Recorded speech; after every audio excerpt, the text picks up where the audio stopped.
Bonjour, bonsoir. Bienvenue une fois de plus sur notre chaîne Simama, le Dieu des dieux. Bienvenue. Quel que soit où vous vous situez, soyez bénis au nom de l'Éternel. L'Éternel qui a créé le ciel et la terre. L'Éternel qui nous a créés. L'Éternel qui, son esprit vibre en nous comme un doux murmure. Et lorsque nous entrons en nous-mêmes, nous l'écoutons et nous percevons justement cet éternel-là qui nous accorde ses grâces et ses faveurs. Aujourd'hui, nous méditons dans Genèse. Genèse, le chapitre 1 sur un thème, la ténébreuse lumière de Genèse 1. Parce que notre vie est câblée au niveau de ces deux éléments-là, soit ténébreuse, soit lumineuse. Il n'y a pas de milieu, il n'y a pas de milieu. Souvent, nous sommes dans la lumière. Ça peut être la lumière de la joie. Ça peut être la lumière du succès. Ça peut être la lumière de quelque chose que nous avons, d'une aspiration, même de l'espoir. Souvent, c'est notre vie aussi dans les ténèbres. Ça peut être les ténèbres d'une situation difficile, les ténèbres d'une perte, les ténèbres d'une déception, les ténèbres d'un stress, les ténèbres des inquiétudes. Mais spirituellement parlant aussi, nous pouvons être dans les ténèbres du manque de foi, du manque de sagesse, les ténèbres du péché, les ténèbres de l'inquiétude par rapport à la mort et à ce que nous allons être à la fin de notre mort. C'est vrai, l'ennemi ne veut pas qu'on médite sur ces éléments-là. L'ennemi ne veut pas qu'on accède à la lumière. L'ennemi veut nous garder dans les ténèbres pour qu'à la fin nous puissions être dans son camp après, dans la vie éternelle. Mais il est important pour nous de méditer et de revenir à Dieu. Et dans l'Église, il y a des cas vraiment particuliers, des hommes qui, il y a aussi cette grâce-là, ont cheminé avec Dieu, ils ont combattu la foi. Et j'ai une pensée particulière pour le frère Dick York. Pour ceux qui ne le connaissent pas, peuvent taper sur Internet Dick York, c'est un missionnaire américain. Et il est décédé la semaine passée. Et ça crée beaucoup de tristesse. Et en même temps, ça crée aussi beaucoup de joie. Beaucoup de joie par rapport au fait qu'on peut se rendre compte que le frère a combattu le bon combat. Le frère a combattu le bon combat et il a achevé effectivement sa course. Et quand on regarde ça, on a envie de vivre une vie spirituelle qui va nous permettre aussi de pouvoir arriver à ce niveau-là. Parce que le frère est décédé à,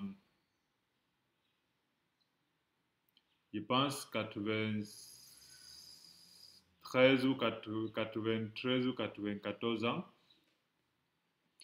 Et pendant qu'il décédait, il a prêché l'évangile jusqu'au bout. J'ai communiqué avec lui la dernière fois, lundi passé. Parce que chaque lundi, en fait, chaque jour de la semaine, il entretenait des personnes sur terre, sur l'évangile. Et nous pouvons envier que dans notre vie aussi, nous puissions faire cette œuvre-là jusqu'à mourir sur le champ de bataille. Alors, nous avons vraiment euh, cette aspiration-là de pouvoir avoir la grâce de rencontrer des frères loin de nous ou proches de nous qui nous permettent d'être meilleurs. Parce que c'est dans ce moment-là qu'on peut se rappeler justement que Dieu nous met au milieu des uns et des autres pour nous affermir, pour qu'on copie leur foi. Et autour de nous, il y a des frères comme ça, des sœurs qui ont une foi particulière, qui nous tirent en avant. et qui nous illumine, comme nous parlons justement de la ténébreuse lumière. Leur lumière nous illumine lorsqu'on pense à eux, lorsqu'on pense à leur méditation, leurs exhortations. Autant qu'il y a aussi des frères qui nous titillent dans les ténèbres. Et on doit pouvoir distinguer ces deux choses-là. Lorsque nous regardons dans Genèse, donc, le chapitre 1, il est écrit: au commencement, Dieu créa les cieux et la terre.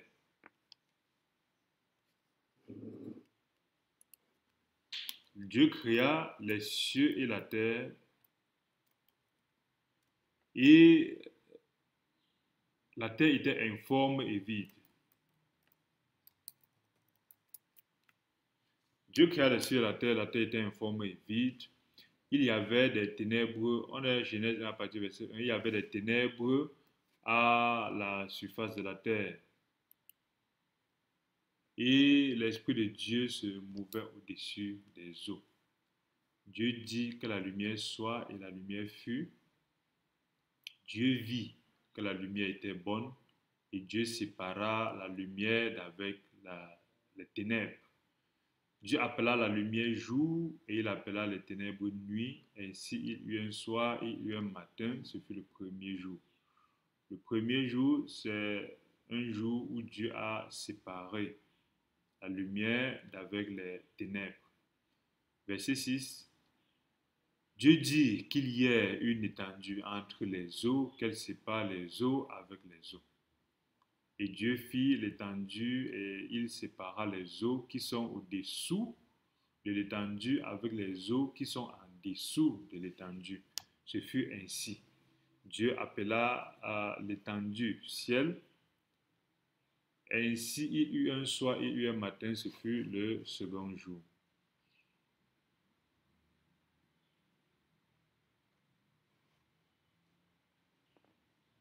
Alors, c'est très important de se rappeler de ces éléments-là, parce que lorsqu'on regarde sur ce point de vue, on peut se rendre compte que le premier jour selon Dieu, le deuxième jour selon Dieu, ce sont des choses totalement différentes.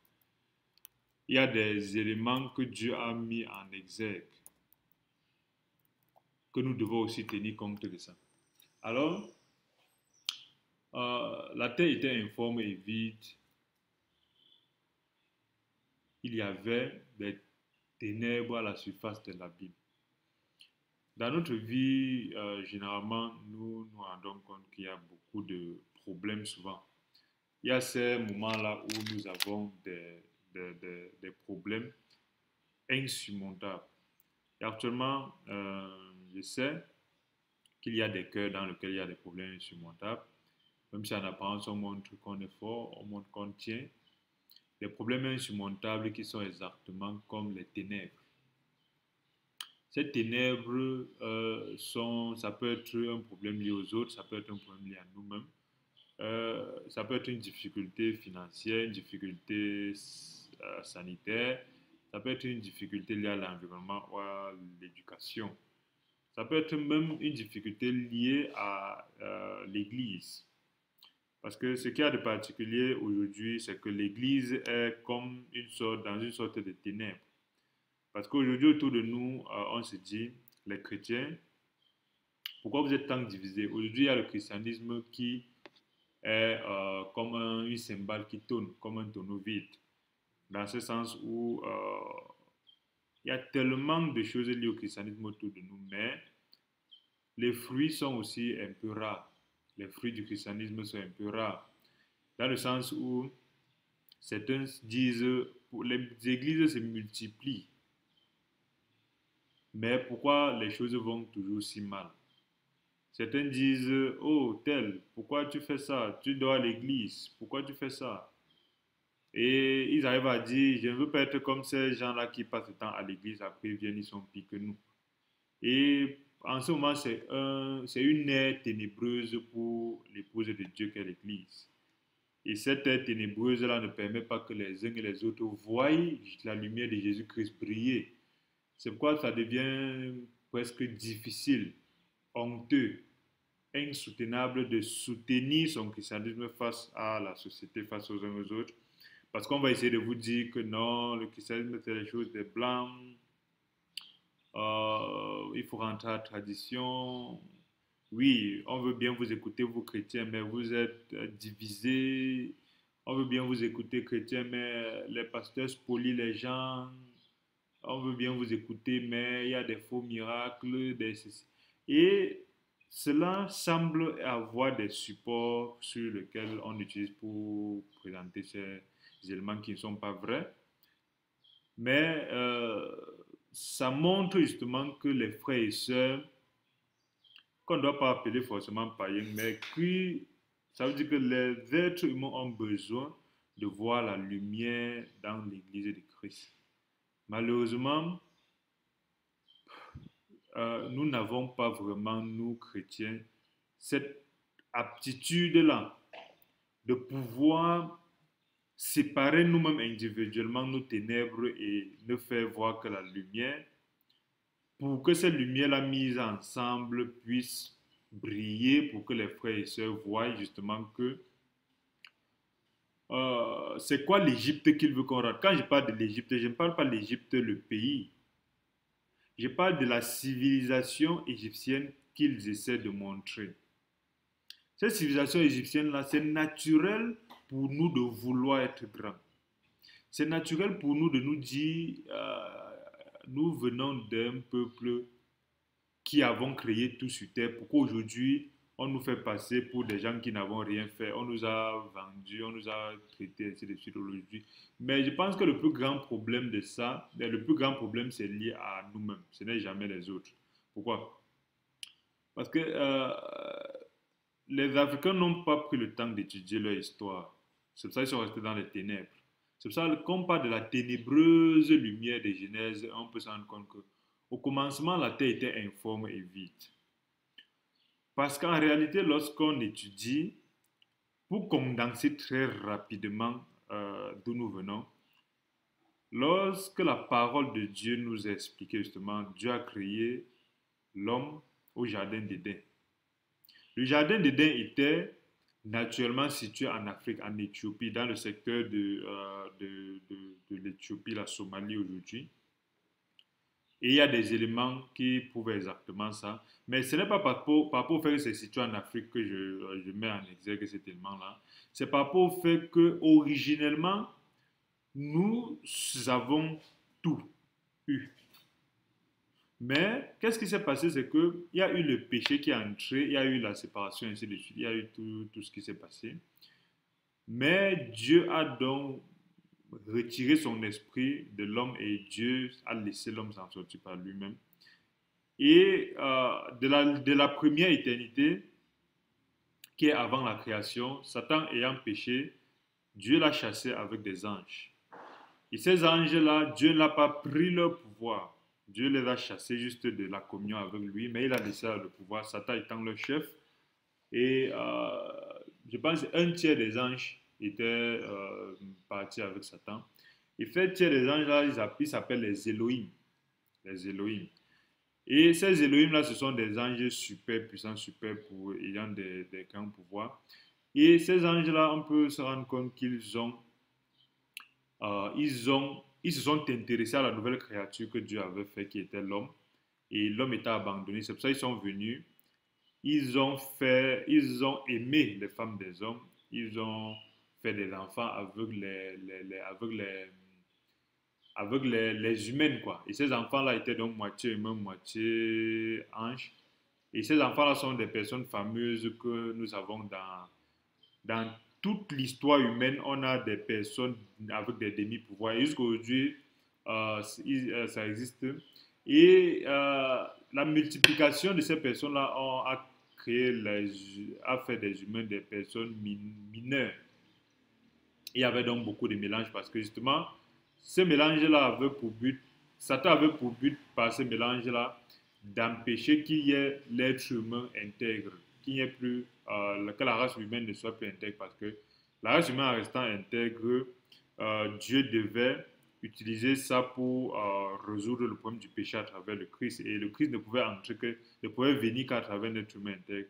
Et cette multiplication était le plan de Satan.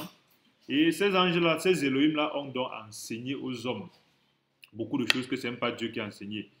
L'écriture, les civilisations, la guerre, la magie, les sciences. Ce sont ces Elohim-là qui ont enseigné. Et pendant qu'ils enseignaient aux hommes, les hommes les ont vus comme des dieux. C'est pour ça que vous allez voir, que ce soit en Égypte, il y a eu ça, il y a eu il y a des dieux. Quand je ne dis pas l'Égypte d'hier, je dis même au début même de l'Égypte. Au début même de l'Égypte. Ce sont ces Elohim-là qui ont donné tout ce qu'on a comme science comme, civilisationnelle là. Vous devez voir que c'est lié à des dieux particuliers. Et ces dieux-là sont ces anges-là qui ont chuté. On peut leur donner les noms, quels que soient les noms qu'on leur donne, mais on sait que ce sont des divinités particulières, mais qui sont en dessous justement de Dieu, en dessous de Christ. Et on peut bien dire que c'est des choses compliquées, c'est associé. Non, ça existe, ils existent. Et là, pour résoudre le problème du mélange, de l'hybridation des êtres humains, Dieu a envoyé le déluge. Le déluge a lavé toutes ces hybrides-là. Et d'autres sont morts, d'autres sont restés condamnés dans la mer. Et jusqu'aujourd'hui, ils sont là, ils existent. Ceux qui comprennent, comprennent ce dont je parle. Et ceux qui comprennent les voient et même souvent les savent. En fait, il y a des gens qui comprennent exactement ce dont je parle. Et c'est ceux-là qui les donnent les pouvoirs aujourd'hui. C'est pour ça que vous allez voir, ils partent faire des contrats avec des gens, ainsi de suite, avec des esprits pour recevoir des forces puissantes. Et qui viennent à ces forces-là, ils montrent des choses. Et nous tous, nous voyons, même si on ne sait pas d'où ça vient. Et c'est de ça que vient justement toute la sagesse civilisationnelle que nous avons eue à travers nos ancêtres, partout, ainsi de suite. Et ça semble légitime pour les frères de rentrer vers cette sagesse-là. Mais il est important de comprendre que rentrer vers cette sagesse-là ne donne pas la vie éternelle. Même lorsqu'on aura tous les savoirs, c'est bien beau. Oui, il y a eu ces savoirs-là. Et les autres peuples sont venus en Égypte apprendre ça, oui. Et quand ils sont partis, ils ont vu la partie. L'Égypte était en ce moment comme les États-Unis. Ils ont vu la grandeur, la puissance pendant des millénaires. Et pendant chaque fois qu'ils partaient aux États-Unis, ils apprenaient à rentrer chez eux et ils résolvaient leurs problèmes avec eux. Mais le problème, c'est que, dû au fait que l'être humain est imparfait, il y a eu donc toujours des dilutions, des dilutions, des dilutions. Et ces dilutions-là ont créé en fait justement la faiblesse de certains concepts.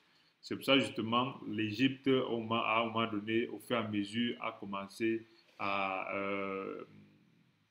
s'affaiblir. Et ces autres qui ont pris les choses et sont allés arranger chez eux, sont revenus donc, voyant la faiblesse, ils ont combattu. Et Jules César est le dernier à avoir mis à zéro ce système de pharaons. Et il a instauré, il n'a pas totalement détruit, mais il a instauré maintenant une nouvelle race de pharaons qui étaient plutôt pas des Égyptiens, mais des descendants des occidentaux. Et je pense qu'on peut voir que Cléopâtre doit être la dernière, parce que je pense que Cléopâtre était la dernière. Et bon, pour dire en fait que il est important de comprendre, si on ne comprend pas les ténèbres dans lesquelles nous sommes et les ténèbres dans lesquelles on veut nous plonger. Parce que nous faire rentrer vers ça, c'est nous faire rentrer vers une connaissance limitée qu'au pire des cas, ça a été donné par ces anges-là. Il ne s'agit pas de dire que ça n'existe pas, c'est pas important, mais c'est juste pour dire que nous avons besoin d'une lumière plus grande que celle-là. Parce que même la lumière, le concept de lumière géré par ces civilisations-là, le dieu Ra, qui est représenté par un taureau avec un cercle. Le Ra, même là, ce n'est pas Dieu créateur. Le Ra, c'est le Dieu grand et très grand, mais il n'est pas. Il est toujours un sous-dieu. C'est toute la représentation d'un de ces Elohim-là qui est adoré. Donc, ça ne sert à rien que nous disions que nous allons rentrer vers l'Égypte pour adorer des sous-dieux alors que nous avons le Dieu très haut. Et c'est très important pour nous de ne pas tomber dans ça parce que c'est une philosophie qui est en train de beaucoup prendre de l'ampleur.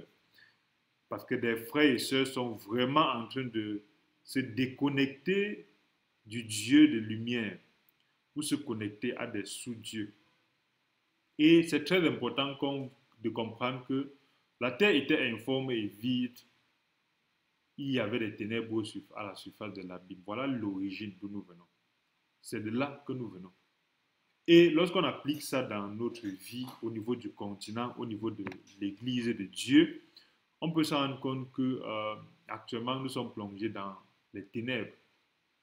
Nous sommes plongés dans l'abîme des divisions, l'abîme de je connais plus que les autres, l'abîme de c'est ma dénomination qui est la meilleure, l'abîme de l'autre est mon frère en Christ, mais je n'arrive pas à m'asseoir avec lui et causer. On peut s'asseoir, on parle de certaines parties de la parole, mais on ne cause pas pour être un.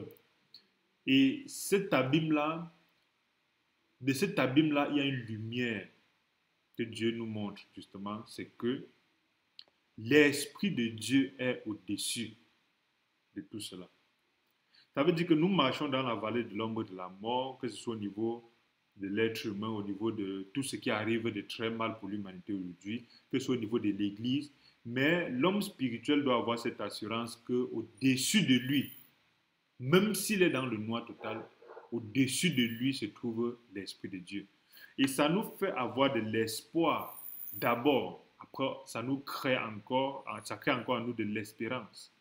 C'est-à-dire cette situation familiale-là que tu traverses de façon continue, qui semble ténébreuse, est cette espérance et cet espoir, cette conviction que l'Esprit de Dieu est au-dessus. Cette situation financière-là qui semble ne jamais pouvoir se régler, est cette assurance que l'Esprit de Dieu est au-dessus. Cette période où nous pensons que pourquoi l'Église est autant divisée, pourquoi les frères et sœurs sont autant divisés, nous devons avoir l'assurance que l'Esprit de Dieu est au-dessus. Exactement comme lors de la traversée de la mer Rouge, lors de la traversée du désert, il était au-dessus comme la nuée qui protégeait du soleil, et il était devant la nuit comme la colonne de feu. Nous devons avoir l'assurance que quelle que soit la difficulté que nous avons, l'Esprit de Dieu est au-dessus et il se meut et il te meut. Ça veut dire que l'Esprit de Dieu est en activité. C'est vrai. Il peut être 22 heures dans notre vie. Il peut être 22 heures dans ma vie. Il peut être 23 heures dans ma vie. Il fait tellement noir. Il doit avoir l'espoir que 6 heures est déjà au-dessus, que le soleil est au-dessus. Pourquoi? Parce qu'en réalité, je suis dans le noir, mais c'est juste que la position de la Terre est la Terre est dans une position qui permet que je ne puisse pas être en contact direct avec la lumière, mais la lumière est toujours là. Le soleil ne s'arrête pas de briller. Nous devons avoir cette conviction-là. Le soleil ne s'arrête pas de briller. Cette situation-là que l'Église traverse, le soleil ne s'arrête pas de briller. Cette situation-là que l'Afrique traverse, le soleil ne s'arrête pas de briller. Cette situation-là que nous avons, au niveau de la santé, que nous n'avons pas toujours pu régler, le soleil ne s'arrête pas de briller. L'Esprit de Dieu qui est au-dessus ne s'arrête pas de bouger. Et c'est très important parce qu'à un moment donné, le verset 3 le dit. Dieu va dire que la lumière soit et la lumière sera. C'est pourquoi lorsqu'on est à 23 heures, on doit avoir l'espoir que même si tout semble nous montrer les ténèbres, 6 heures arrivent. On doit aussi avoir l'espoir, lorsqu'on est à 2 heures, qu'on est déjà dans un nouveau jour. Un nouveau jour est déjà arrivé. Ce n'est pas parce qu'on continue à voir le noir. Parce que c'est ça qui, il y a quelques années, m'a vraiment réconforté. Parce que souvent, pendant notre vie, on voit tellement de noir qu'on ne sait plus si la promesse de Dieu est vraie. On voit tellement de noir qu'on ne sait plus si Dieu guérit effectivement. Pourquoi ma maladie, telle chose, je n'arrive pas. On a souvent l'impression que les promesses de Dieu ne sont pas vraies. Et à ce moment, on écoute les païens. L'autre jour, j'écoutais une exhortation je dis frère africain musulman qui expliquait la notion de mécréant. Mécréant ne veut pas dire abominable. C'est vrai que ça ressemble à ça. Mécréant ressemble à excrément. C'est pour ça que généralement on pense qu'on te traite de mécréant. Ça veut dire qu'on t'a tellement insulté. Non, le mécréant, c'est celui qui a refusé de croire. Regardons le dictionnaire, on va voir c'est ça. Le mécréant n'est pas un ennemi. Le mécréant, c'est juste quelqu'un qui refuse de croire. Maintenant, ce qu'on fait de quelqu'un qui refuse de croire, c'est autre chose. Est-ce qu'on doit s'éloigner de lui? Est-ce qu'on doit l'aimer? Est-ce qu'on doit... C'est autre chose. Mais le mécréant, c'est quelqu'un qui refuse de croire. Donc, c'est vrai, nous n'allons pas adopter le langage de dire mécréant. Mais normalement, païen, c'est même pas vraiment. Mais mécréant est bien mieux, ceux qui ne croient pas. Mais souvent, ceux qui ne croient pas nous font croire que regarde-toi, tu dis que tu es chrétien, tu n'arrives pas à vivre bien, tu n'arrives pas à t'en sortir, tu n'arrives pas à... Où est ton Dieu? Et en ce moment-là, nous-mêmes, quand on rentre à la maison, on voit toujours les ténèbres. Ça peut être les difficultés financières, au niveau du travail, au niveau de la santé, au niveau spirituel, au niveau, je ne sais pas moi. Mais en ce moment, la ténébreuse lumière n'est pas vraiment entrée dans notre cœur parce qu'on reste au niveau de l'abîme. Mais on doit arriver au niveau où on sait que l'Esprit de Dieu est au-dessus de tout cela. Donc ils n'ont pas raison. C'est pour ça que Psaume 73 nous a puissamment enseigné là-dedans. Et on va regarder ça tout à l'heure. Et l'homme spirituel est aussi celui-là qui, à un moment donné, sait que je suis juste, il est 2 heures. Je suis emballé dans les ténèbres, mais je ne suis plus dans le jour d'hier. Je suis dans un nouveau jour. C'est quelque chose qui m'a beaucoup aidé dans ma vie.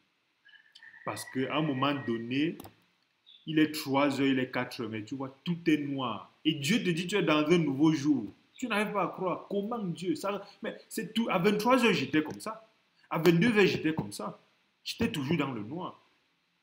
Oui, maintenant il est 2 heures, mais je suis toujours dans le noir. Alors que tu m'as dit qu'il est nouveau jour. Comment il est nouveau jour? Non. C'est que lorsqu'on est quitté de 23h59 à 1h, à 0h1 on est passé d'un nouveau jour. C'est vrai, c'est un nouveau jour. Ça ne dépend pas de nous. Nous devons arrêter de voir les choses selon notre perception. C'est pour ça que c'est très important de se désolidariser souvent du temps chronos.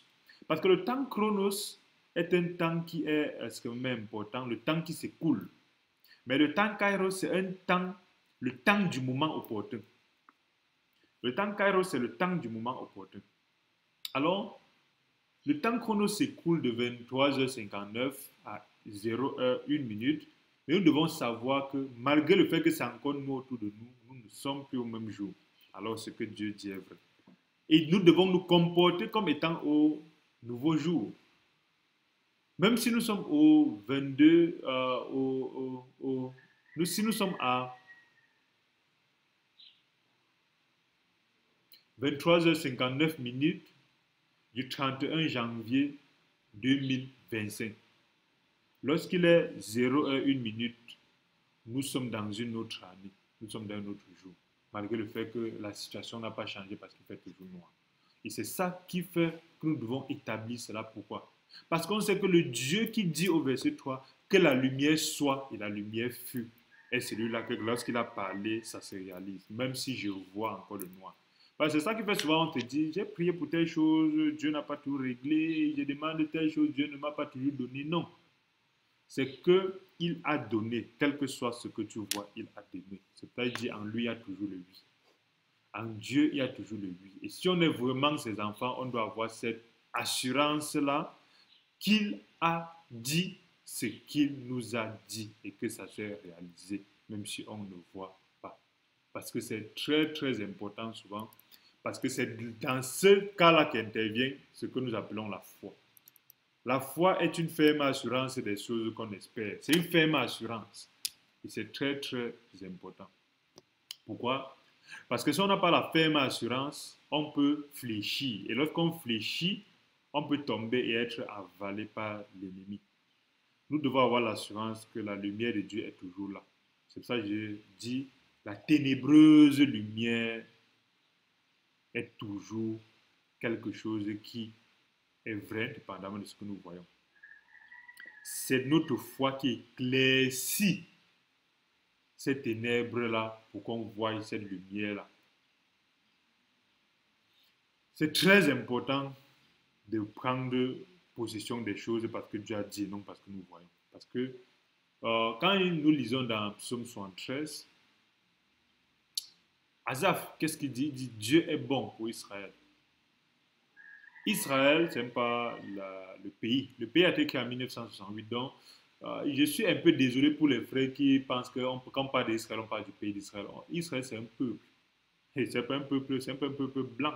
Maintenant que les blancs s'agrogent la blancheté d'Israël, c'est leur droit. Que les blancs s'arrogent la blancheté de Jésus-Christ, c'est leur droit. Que les blancs s'arrogent la blancheté de Dieu, c'est leur droit.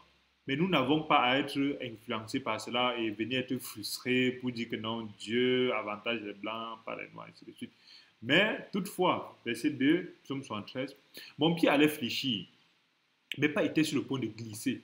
Justement parce que j'étais dans la nuit, mais je pensais que j'étais toujours à 23 heures alors que j'étais à 3 heures, dans un nouveau jour, un jour de pureté, un jour de paix, un jour de bonheur, un jour de succès, un jour dans lequel Dieu m'a béni, même si pour le moment, il semble que tout autour de moi fait comme si c'était encore 23 heures, comme si c'était encore hier. Mais je ne dois pas tenir compte de ce que je dis, mais je dois tenir compte du fait que Dieu dit que je suis dans un nouveau jour. Alors, mes pieds allaient fléchir.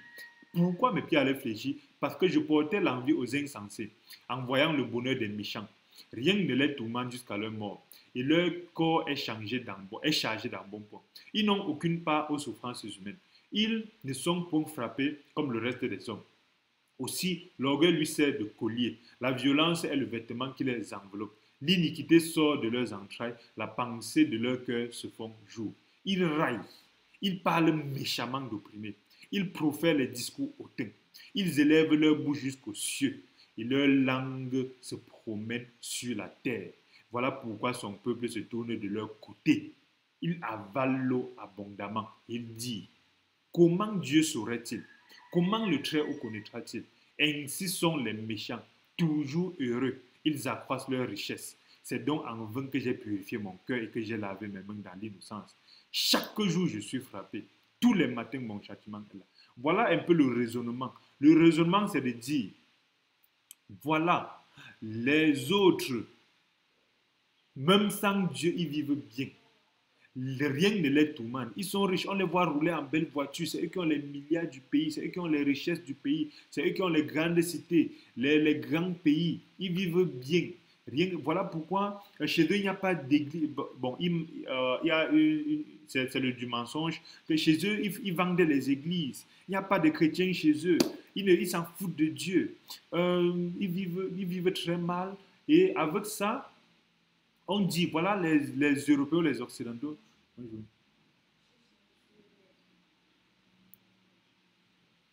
Il n'est pas là, mais il faut l'attendre. Alors, il disait, euh, euh, voilà, ils vivent bien, ils font ce qu'ils veulent, ils ont ils vivent sans Dieu, ils viennent spolier l'Afrique. En fait, on envie presque les méchants. Ils n'ont aucune souffrance, verset 5. Ils ne sont frappés, ils ne sont pas frappés par le reste des hommes. Aussi, l'orgueil les sert de collier. C'est ça, ils tapent la poitrine, ils ont des porte-avions, la bombe atomique. Aussi, l'orgueil les sert de collier. L'iniquité sort de leurs entrailles. C'est pour ça que tout ce qu'ils disent, c'est pas la globalisation, c'est ça qui est bien. C'est ça qui doit être fait par les autres. S'ils pensent que la démocratie est bien, c'est ça qui doit être fait. S'ils pensent que l'homme doit aller avec l'homme, la femme, les animaux, ainsi de suite, c'est ça qui est bien. L'iniquité sort de leurs entrailles et les pensées de leur cœur se font jour. Ils parlent méchamment d'opprimés, ils profèrent des discours hautains. C'est pour ça qu'ils disent le noir c'est quoi? Le noir est qui? Vous êtes quoi? Les chrétiens, vous êtes qui? Vous dites que vous avez Dieu. Bon, les églises s'ouvrent partout et vous nous cassez les oreilles, ainsi de suite. Ils raillent, ils élèvent leur bouche jusqu'aux cieux. L'antichrist, justement, c'est ça qu'ils mettent aujourd'hui. Puisqu'ils ils enseignent que Dieu n'existe pas. Ils prennent la place de Dieu. C'est pas définir ce qui est bien, ce qui est normal pour l'humanité. Leur langue se promène partout, pas sur la terre, parce qu'ils restent chez eux, ils définissent des règles qui doivent être imposées dans les fins fonds des pays. Verset 10, voilà pourquoi son peuple se tourne de leur côté, il avale l'eau. Voilà pourquoi nous ne pensons l'humanité qu'à travers eux. On se tourne de leur côté. Donc on veut être comme eux. On développe même notre propre pays selon leurs standards. Parce que, voilà, Il dit, verset 11, comment Dieu saurait-il? Comment le Très-Haut connaîtra-t-il?